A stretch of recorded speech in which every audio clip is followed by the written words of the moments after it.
venez d'allumer votre poste téléviseur, sachez bien que l'émission C'était les week-ends, eh bien, c'est pour vous, c'est pour nous, des moments de partage, de découverte. Et tout de suite, nous parlons de partage et de découverte.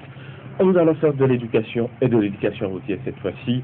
On va parler de ces 3 décrets qui régissent désormais l'utilisation des routes. Et c'est avec le président de AVR Togo, Monsieur Docteur, bonjour. Bonjour. Bienvenue. Merci. Alors, depuis quelques jours, 3 nouveaux décrets pour réglementer l'usage de la route sont sortis. Est-ce que c'est vraiment, est-ce que c'est une vérité qui pourra facilement être appliquée?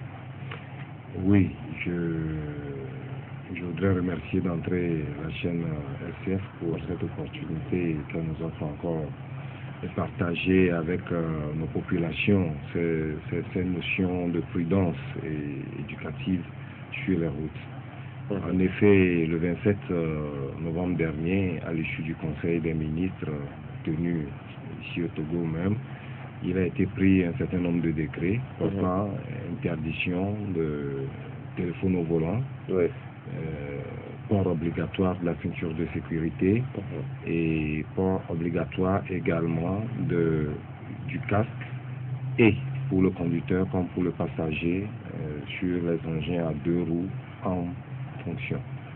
Il en est de même pour la ceinture de sécurité également, c'est pour les occupants lorsque le véhicule est en fonction.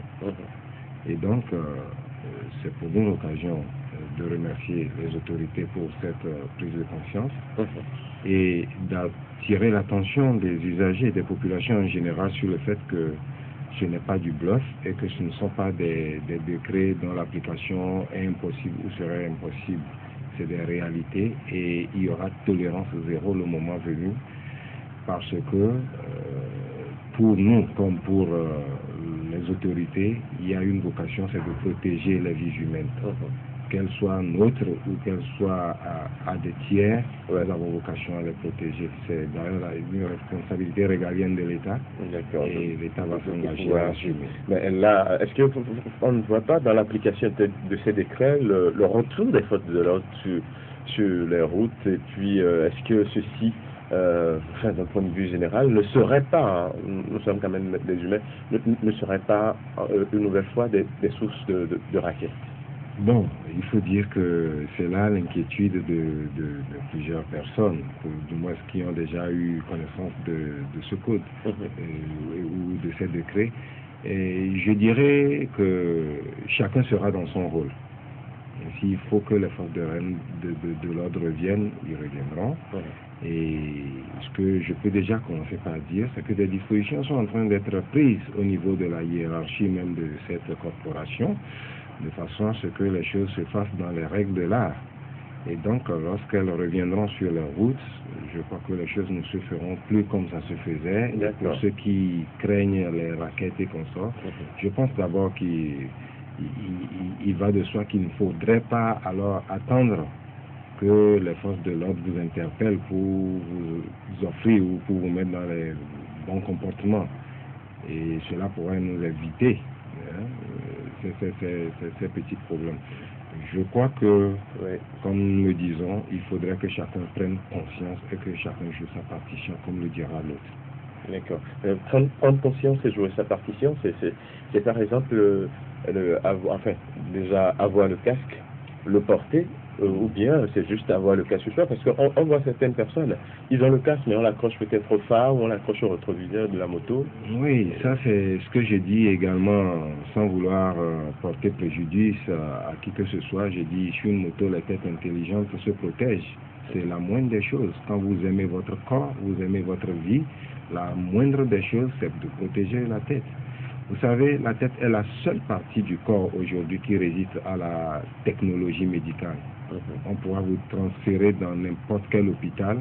Lorsque vous avez une lésion crânienne, soit vous devenez débile ou vous en mourrez tout simplement. Et donc, je pense que pour l'humain et les hommes du 3e millénaire que nous sommes aujourd'hui, la moindre des choses, c'est de s'introduire dans la circulation, qu'on soit à bord de sa propre moto ou qu'on soit à dos d'une moto, de porter un casque. Parce que les conséquences après, c'est pas gai. C'est pas gai. Il suffit que chacun fasse un tour au CHU ou approche une famille de victimes ou une victime pour s'en rendre compte. C'est pas de gaieté de cœur. Et donc, pour nous qui avons vocation ou qui approchons ces milieux, qui avons connaissance de ces réalités, nous disons qu'il y aura tolérance zéro. Tolérance zéro. Et ça commence quand cette application? Bon, je ne saurais le dire, mais je pense que déjà vous aurez constaté que les forces de l'ordre, la police de la brigade motorisée notamment, a commencé par prendre des mesures de pédagogie dans les feux tricolores. Elles invitent les usagers à mettre la ceinture de sécurité et naturellement exhortent les usagers à porter le motorisé et deux roues, à porter des casques. Je crois également, il faut le dire, qu'il n'est pas question que les usagers conducteurs de motos deux roues aient un casque supplémentaire. Ils ont le casque qui leur est attribué à l'achat de la moto, normalement. Je pense que pour des raisons de santé et d'hygiène individuelle, il convient à ce que chaque usager piéton qui deviendra locataire d'un moteur taxi soit porteur de son casque. C'est la moindre des choses. Et c'est ainsi qu'on pourra sauver aussi beaucoup de vies, c'est ça? Absolument. Dites-nous si d'autres voudraient avoir des précisions sur toutes ces informations par rapport au décret, sur quel numéro ils peuvent joindre AVR Togo? Bien, AVR Togo est joignable au 90 06 44 90. Et pour entrer en contact avec la fédération et les autres corporations, les associations membres de la fédération qui interviennent dans ce même secteur d'activité, il suffit de composer le 23 20 25 30 et les informations sur 23 20 25 30. Très facile à retenir. Merci en tout cas d'être passé, porter toutes les informations. On vous reviendra à chaque fois. Parce qu'une vie de sauver, c'est toute une nation de construire aussi.